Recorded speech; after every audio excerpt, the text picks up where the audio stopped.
52살, 인생 최고의 커리어를 쌓아올린 미국 외교관이 있었습니다. 그러나 단 한 장의 발령장으로 그는 한국이라는 작은 나라로 좌천되어 인생 최대의 위기를 맞았죠. 한국? 그냥 중국 짝퉁 아니야.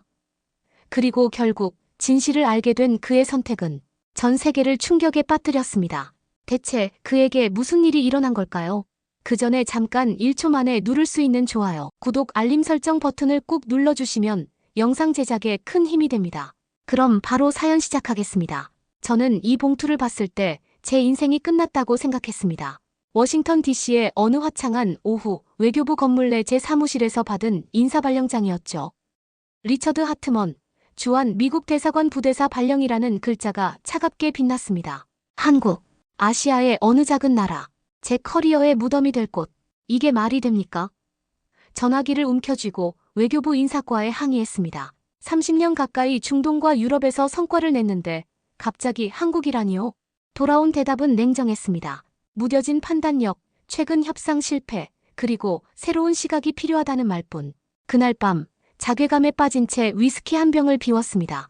책장에서 꺼낸 한국 가이드북을 훑어보니 서울은 그저 중국의 하위 버전처럼 보였어요. 서울, 베이징에서 스모그만 걷어낸 짝퉁 도시겠지. 작은 중국일 뿐이야. 그렇게 확신했습니다. 그때까지는 핸드폰이 울렸습니다. 매튜 콜먼 국장이었죠. 그의 목소리는 언제나처럼 차갑고 계산적이었습니다. 하트먼, 한국에서 너의 임무는 단순해. 우리가 원하는 정보를 수집하는 거야. 특히 중국과의 관계 측면에서. 무슨 뜻입니까? 한국은 겉보기와 다를 수 있어. 내가 보고 듣는 것보다 우리가 필요한 정보를 보내. 알겠나?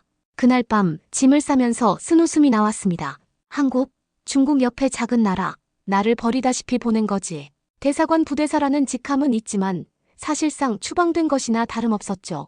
저는 그저 잊혀지기 위해 보내진 사람이었습니다. 15시간의 비행 끝에 인천국제공항에 도착했습니다. 비행기에서 내리며 한국에 대한 생각은 여전히 부정적이었습니다. 아마 베이징 공항처럼 혼잡하고 시끄러울 거야. 하지만 제 예상은 완전히 빗나갔습니다. 이건 베이징이 아니었다.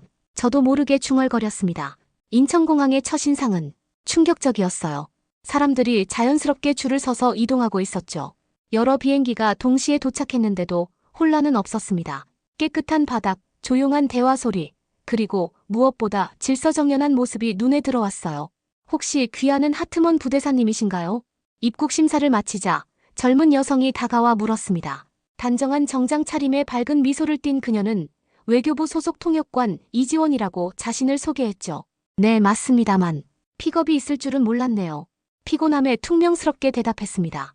이지원은 전혀 개의치 않는 듯 미소를 유지하며 부대사님의 첫 한국 방문을 환영합니다라고 말했습니다. 공항을 빠져나오는 길, 질서정연한 택시 승강장이 눈에 들어왔습니다. 베이징에서는 택시를 잡기 위해 사람들이 서로 밀치고 소리치던 모습과 너무나 대조적이었습니다. 여기, 항상 이렇게 질서정연한가요? 저도 모르게 물었습니다. 이지원은 잠시 의아한 표정을 지었다가 이내 이해했다는 듯 웃으며 네, 이건 한국의 일상적인 모습입니다라고 답했습니다.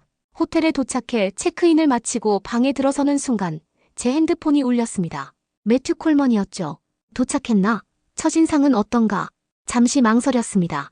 예상과는 다르네요. 공항이 놀랍도록 정돈되어 있었습니다. 전화기 너머로 그의 차가운 목소리가 들려왔습니다. 겉모습에 속지 마. 한국은 보여지는 것과 실제가 다를 수 있어. 명심해. 우리가 원하는 건 진실이 아니라 우리에게 필요한 정보야. 수화기를 내려놓고 보니 내 손이 파르르 떨리고 있었습니다. 콜먼의 목소리에는 항상 숨겨진 위협이 있었죠. 그가 원하는 대로 움직이지 않는 사람들에게 어떤 일이 일어났는지 외교부에선 모두가 알고 있었으니까요. 창밖으로 반짝이는 서울의 불빛을 바라보았습니다.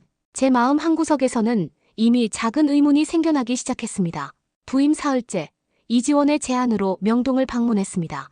한국 문화를 이해하시려면 거리의 일상을 보셔야 합니다라는 그녀의 말에 마지못해 동의했죠. 명동은 사람들로 북적였습니다. 그 속에서도 자연스러운 질서가 느껴졌죠. 그때였습니다. 갑자기 멀리서 들려오는 시끄러운 소리에 고개를 돌렸습니다. 빨간 깃발을 든 가이드를 따라 큰 무리의 관광객들이 골목으로 들어서고 있었어요. 그들은 줄을 서거나 양보하지 않고 마치 거리를 점령하듯 큰 소리로 떠들며 좁은 골목을 가로막았습니다. 중국인 단체 관광객이네요. 이지원이 작은 목소리로 설명했습니다. 그 순간 한국인들의 반응이 눈에 들어왔습니다. 누구도 불평하거나 화를 내지 않았어요. 그저 잠시 멈춰 서서 관광객들이 지나가길 기다리거나 조용히 다른 길로 돌아갔습니다. 중국이나 한국이나 거기서 거기 아닙니까? 제가 무심코 내뱉은 말에 이지원의 표정이 순간 굳어졌습니다. 카페에 들어가 커피를 마시며 창밖을 지켜보는데 베이징의 혼잡함과 지금의 광경이 대비되었습니다. 베이징의 소란스러움과 달리 명동은 이토록 많은 사람들이 모여 있는데도 거리는 놀랍도록 깨끗했습니다. 그 순간 깨달았다. 한국과 중국은 다르다는 걸. 저도 모르게 중얼거렸습니다. 왜 그렇게 놀란 표정이신가요? 이지원이 물었습니다. 솔직히 말하면 한국에 대한 제 선입견이 많이 틀렸던 것 같네요. 중국과는 확실히 다르군요. 이지원의 눈이 반짝였습니다. 한국은 오랫동안 질서와 배려를 중요시해온 나라예요. 카페를 나와 거리를 더 둘러보며 내 안의 편견이 조금씩 무너져 내리는 것을 느꼈습니다. 다음 날 저는 홀로 명동을 다시 찾았습니다. 복잡한 골목을 헤매다 작은 전통 찻집을 발견하고 들어갔습니다. 문득 지갑을 확인하고 싶어졌죠. 주머니에 손을 넣었지만 지갑이 없었습니다. 순간 땀이 쏟아졌어요. 모든 주머니를 뒤졌지만 여전히 없었습니다. 지갑을 잃어버린 순간 난 모든 걸 포기했습니다. 베이징에서도 관광객을 노리는 소매치기가 많았다는 기억이 스쳐 지나갔어요. 당황한 마음에 대사관에 전화해 상황을 설명했습니다. 그들은 즉시 이지원에게 연락했고 30분 후 그녀가 찻집에 도착했습니다. 실망하지 마세요. 한국에서는 분실물이 주인에게 돌아가는 경우가 많습니다. 먼저 들렸던 장소들을 다시 방문해보죠. 저는 믿기지 않았습니다. 지갑이 그대로 있을 리가 없잖아요. 이미 누군가 현금은 꺼내가고 카드는 사용했을 텐데. 마지막으로 찾아간 카페에서 직원이 반갑게 손을 흔들었어요. 혹시 지갑을 찾으시나요? 검은색 가죽 지갑? 그녀가 물었습니다. 놀라움에 말을 잇지 못했습니다. 직원은 카운터 아래에서 제 지갑을 꺼내 건넸고 지갑 안에 모든 것이 그대로였습니다. 현금도 카드도 심지어 영수증 한 장까지. 어떻게 알았죠? 제가 물었습니다. 아까 손님께서 나가신 후 테이블에서 발견했어요. 지갑 안에 있는 명함을 보고 외국인이신 걸 알았죠. 분명 찾으러 오실 거라 생각했습니다. 중국 같았으면 벌써 없어졌을 텐데. 생각이 불쑥 튀어나왔습니다. 이지원의 표정이 순간 굳었습니다. 하트먼 부대사님, 한국은 그런 나라가 아닙니다. 우리는 남의 것을 함부로 취하지 않아요. 그건 우리의 자존심이자 존엄성이니까요. 그녀의 말이 가슴에 깊이 박혔습니다. 한국과 중국을 하나로 묶어 생각했던 제 오만함이 부끄러워지기 시작했습니다. 여기서는 믿음이 돌아왔다. 제가 조용히 말했습니다. 그날 저녁 고요한 호텔방으로 돌아와 도시의 불빛이 춤추는 창가에서 생각했습니다. 매튜 콜먼에게 보내야 할 첫 보고서를 작성하며 처음으로 고민했습니다. 진실을 써야 할까요? 아니면 그가 원하는 이야기를 꾸며내야 할까요? 부임 2주차, 이지원이 특별한 제안을 했습니다. 내일은 서울 외곽의 작은 마을을 방문하는 게 어떨까요? 진짜 한국의 모습을 보고 싶으시다면 도시 바깥으로 나가봐야 합니다. 다음 날 아침 우리는 서울에서 1시간 거리의 작은 마을로 향했습니다. 차창 밖으로 도시의 풍경이 시골의 고요함으로 바뀌어 갔습니다. 마을에 도착하자 깨끗하고 정돈된 모습이 인상적이었습니다. 도시의 세련됨은 없었지만 그 대신 소박하고 따뜻한 분위기가 느껴졌죠. 저기 계신 분이 마을 이장님이세요. 이지원이 말했습니다. 미국에서 오신 손님을 환영합니다. 이장님이 우리에게 다가와 인사했습니다. 여기는 한국 전쟁 당시 미군 부대가 주둔했던 곳이에요. 우리 마을은 그때의 인연을 아직도 소중히 기억하고 있습니다. 그는 마을 회관으로 우리를 안내했고 벽에 걸린 오래된 흑백 사진들이 눈에 들어왔습니다. 한국 전쟁 당시 미군들과 마을 주민들이 함께 찍은 사진들이었어요. 저 사진 속 어린 소년이 바로 저입니다. 이장님이 사진 속 미군 병사가 어린 소년에게 초콜릿을 나눠주는 모습을 가리켰습니다. 점심시간 마을 주민들이 가져온 정성 어린 음식을 나누며 노인들의 이야기를 들었습니다. 우리는 당신 나라를 잊지 않았습니다. 한 노인이 떨리는 목소리로 말했어요. 전쟁 중에 미국이 없었다면 우리는 지금 여기 없었을 겁니다. 그 말이 제 가슴을 찔렀습니다. 미국에서는 잊혀진 전쟁이라 부르지만 이곳 사람들에게는 여전히 생생한 기억이었습니다. 마을을 떠나기 전 한 할머니가 다가와 제 손을 꼭 잡았습니다. 그녀의 손은 거칠었지만 놀랍도록 따뜻했어요. 할머니는 한국어로 뭔가를 말했고 이지원이 통역했어요. 미국인을 만나서 기쁩니다. 우리 마을에 와주셔서 고맙습니다. 할머니의 주름진 얼굴에 번진 미소와 제 손을 꼭 쥐는 따스함에서 진심이 느껴졌습니다. 이 작은 마을의 노인들이 70년이 지난 지금도 미국을 기억하고 감사해야 한다는 사실이 가슴 깊이 와닿았습니다. 차로 돌아가는 길, 이상하게도 가슴이 뭉클해졌습니다. 외교관으로서 수많은 국가를 방문했지만 이토록 순수한 환대와 감사를 느낀 적은 없었습니다. 이지원 씨, 차 안에서 마침내 입을 열었습니다. 지난 며칠 동안 제가 한국에 대해 잘못 알고 있었던 것 같습니다. 죄송합니다. 마을 방문 다음 날 매튜 콜먼에게서 전화가 왔습니다. 하트먼, 첫 보고서는 언제 받을 수 있나? 특히 한국의 반중 감정에 대한 부분이 필요해. 가슴이 무거워졌습니다. 보고서는 작성 중입니다만 제가 직접 경험한 바로는 한국은 중국과 상당히 다른 모습을 보여주고 있어요. 전화기 너머로 불만스러운 한숨 소리가 들렸습니다. 하트먼, 듣고 있나? 우리는 사실이 아니라 우리에게 필요한 정보를 원해. 한국의 거리 질서가 엉망이라고 써. 위생 상태도 중국과 비슷하게. 이해했나? 하지만 그건 사실이 아닙니다. 제가 본 한국은 매튜가 제 말을 자르며 냉정하게 말했습니다. 자네 경력이 어떻게 끝날지 생각해봤나? 한국으로 좌천된 것도 모자라 본부의 지시도 거부한다면 우리가 원하는 보고서를 써. 이건 부탁이 아니야. 전화를 끊자 얼음처럼 차가운 공포가 등줄기를 타고 내려갔습니다. 책상 위 사진틀에 비친 내 모습은 창백했고 손은 통제할 수 없이 떨리고 있었습니다. 매튜 콜먼이 원하는 것은 단순한 보고서가 아니라 내 영혼이었습니다. 통화가 끝난 후 한강의 물결 따라 걸으며 생각했습니다. 매튜가 왜 이런 거짓 정보를 원하는지 의문이 들었습니다. 다음 날 아침 사무실에서 이지원을 만났습니다. 그녀는 제 표정이 어두운 것을 알아차린 듯했지만 아무 말도 하지 않았어요. 하루 종일 미팅을 하며 제 머릿속은 두 갈래 생각으로 나뉘어 있었습니다. 그날 저녁 사무실에 늦게까지 남아보고서 초안을 작성했습니다. 화면 앞에서 나는 선택의 기로에 섰다. 안락한 거짓과 위험한 진실 사이에서 사무실 문을 두드리는 소리에 고개를 들었습니다. 이지원이었죠. 아직도 일하고 계세요? 그녀가 물었습니다. 보고서를 작성 중입니다. 이지원은 잠시 제 모니터를 흘끗 보더니 물었습니다. 무슨 고민이 있으신가요? 표정이 어두우세요. 순간 모든 것을 털어놓고 싶은 충동이 들었습니다. 대신 애둘러 물었습니다. 이지원 씨는 자신의 양심과 의무가 충돌할 때 어떻게 선택하나요? 그녀는 잠시 생각하더니 답했습니다. 저는 언제나 진실을 선택해요. 단기적으로는 손해일 수 있지만 장기적으로 보면 양심을 저버리는 것보다 훨씬 나은 결과를 가져오더라고요. 그녀의 말이 제 가슴에 깊이 와닿았습니다. 모니터를 바라보니 방금 전까지 작성하던 거짓된 내용들이 눈에 들어왔습니다. 고마워요, 이지원 씨. 진심으로 말했습니다. 사무실을 나서는 이지원의 뒷모습을 보며 결심했습니다. 이제야 깨달았다. 진실을 외면하는 건 나를 버리는 거였다. 보고서를 완성한 건 새벽 3시였습니다. 마지막 문장을 쓰고 화면을 다시 읽어내려가며 미소가 지어졌습니다.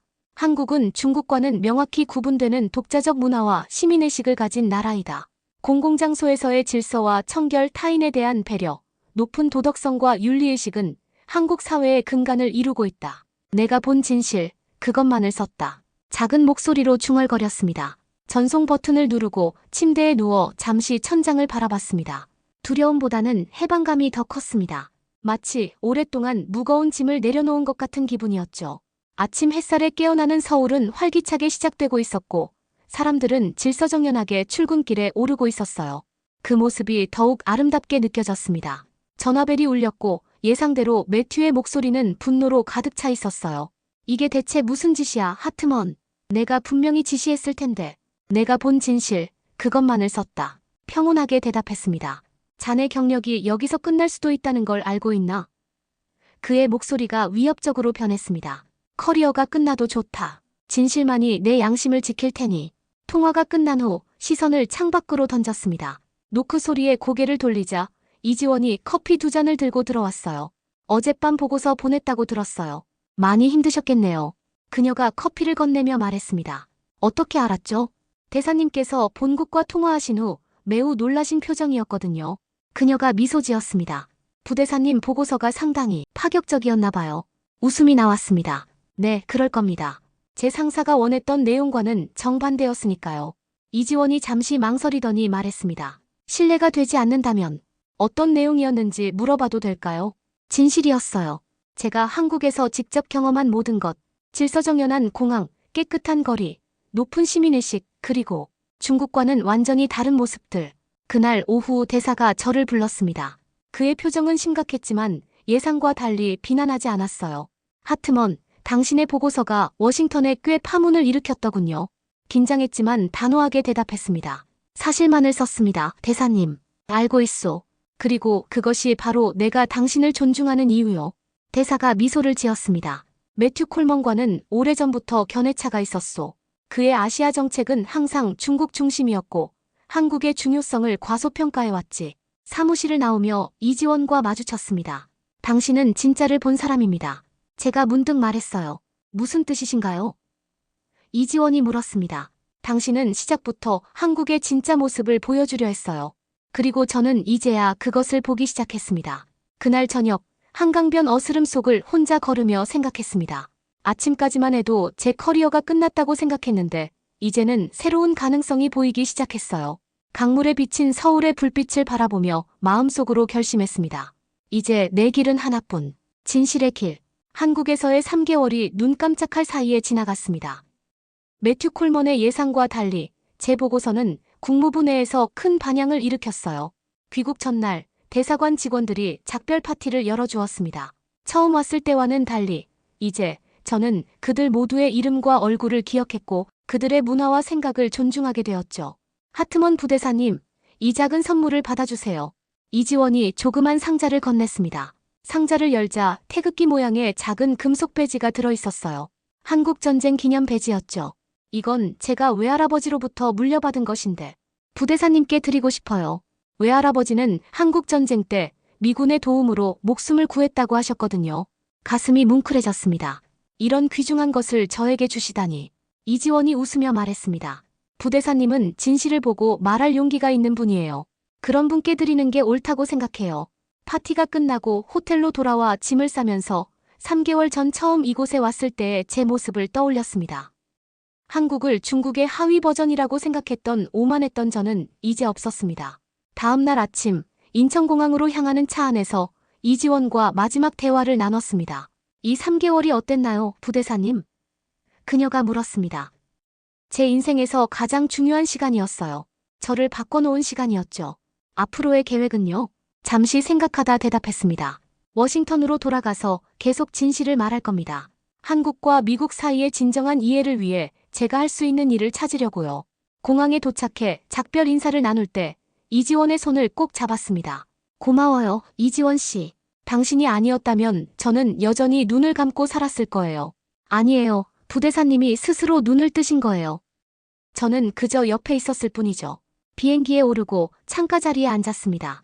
이륙하면서 창밖으로 서울의 풍경이 점점 작아졌습니다. 한강이 은빛 리본처럼 도시를 감싸고 빌딩들은 정돈된 모습으로 자리 잡고 있었습니다. 주머니에서 이지원이 준 태극기 배지를 꺼내 바라봤습니다. 손가락으로 그 윤곽을 따라 만지작거리며 생각했죠. 이 작은 나라가 제게 가르쳐준 것은 단순히 문화적 차이가 아니었습니다. 그것은 편견을 깨고 진실을 직시하는 용기, 그리고 인생의 어느 순간에서도 새롭게 시작할 수 있다는 희망이었습니다. 구름 위로 솟아오르는 비행기 안에서 처음으로 미래에 대한 기대감을 느꼈습니다. 이제 52살, 어쩌면 너무 늦었다고 생각할 수도 있지만 한국에서의 경험은 제게 가르쳐 주었습니다. 인생은 언제든 새로운 장을 열 수 있다고요. 태극기 배지를 단단히 쥐며 다짐했습니다. 이제 나도 다시 시작할 수 있다. 코리아, 두 번째 기회. 그리고 나의 두 번째 인생. 손가락으로 배지의 붉고 푸른 문양을 어루만지며 작은 목소리로 말했습니다. 코리아, 당신이 나를 다시 살아가게 만들었습니다. 편견에 갇혀 살던 나를 해방시켜준 나라. 창밖으로 펼쳐진 끝없는 하늘을 바라보며 미소 지었습니다. 작다고 무시했던 그 나라가 제 인생을 완전히 바꿔놓았습니다. 이제 돌아가는 길 한 사람의 외교관으로서가 아니라 진정한 다리 역할을 할 준비가 되었습니다. 오늘의 사연 어떻게 들으셨나요? 한국에 대해 제대로 알게 된 52세 미국 외교관 리처드 허트만의 이야기 감동적으로 들으셨나요? 여러분의 생각을 아래 댓글에 남겨주세요. 그리고 감동적인 사연을 주변 사람들과 공유하고 함께 이야기 나눠보세요. 마지막으로 1초밖에 걸리지 않는 구독과 좋아요, 알림 설정은 영상 제작에 큰 힘이 됩니다. 지금까지 여러분께 진심을 전하는 111 감동이었습니다. 오늘도 행복한 하루 보내세요.